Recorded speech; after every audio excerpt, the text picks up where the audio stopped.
51வது சங்கீதம். தேவனே, உமது கிருபையின்படி எனக்கு இறங்கும். உமது மிகுந்த இறக்கம்படி என் மீது நீங்க என்னை சுத்திகிறோம். நக்கரம் நீங்க என்னை முற்றிலும் கழுவி என் பாவம் வர என்னை சுத்திகிறோம். என் மீது நான் அறிந்திருக்கிறேன். என் பாவம் எப்போது எனக்கு முன்பாக நிற்கிறது.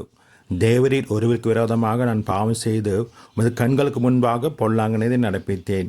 நீர் பேசும்போது நீதி விளங்கவும், நீ நாய்ந்திருக்கும்போது உமது பரிசுத்த விளங்கவும் இதை அறிக்கையிடுகிறேன். இதோ நான் துர்க்கணத்தில் உருவானேன்.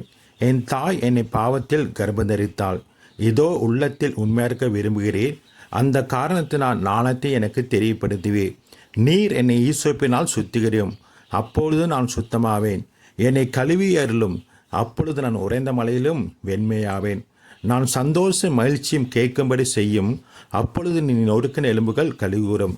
என் பாவங்களை பாராதபடிக்கு நீர் உமது முகத்தை மறைத்து நக்கரங்களெல்லாம் நீக்கிலும். தேவனே, சுத்த இருதயத்தை என்னில் சிருஷ்டியும். நிலவரமான ஆவியின் உள்ளத்தில் புதுப்பியும். உமது சமூகத்தை விட்டு என்னை தள்ளாமலும் உமது பரிசுத்தாவை என்னிடத்திலிருந்து எடுத்துக்கொள்ளாமல் இரும். உமது ரட்சணத்தின் சந்தோஷத்தை திரும்பவும் எனக்கு தந்து உற்சாகமான ஆவியினை தாங்கும்படி செய்யும். அப்பொழுது பாதகருக்கும் வழிகளை உபதேசிப்பேன். பாவிகள் உம்மிடத்தில் மனம் திரும்புவார்கள். தேவனே, என்னை ரட்சிக்கும் தேவனே, இரத்த பலிக்கு என்னை நீங்களாக்கிவிடும். அப்பொழுது நாவும் நீதியை கம்பீரமாக பாடும். ஆண்டவரே, என் உதடுகளை திறந்தலும். அப்பொழுது என் வாய் உமது புகழை அறிவிக்கும். பலியை நீ விரும்புகிறதில்லை.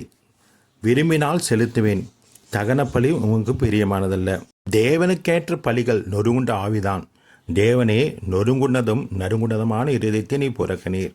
சியோனுக்கு பிரியத்தும்படி நன்மை செய்யும். எருசலேம் மதில்களை கட்டுவீராக. அப்போது தகன பலியும் சர்வாங்க தகன பலியுமாக நீதியின் பலிகளில் பிரியப்படுவீர். அப்பொழுதும் பீடத்தின் மேல் காலையில் பலியிடுவார்கள்.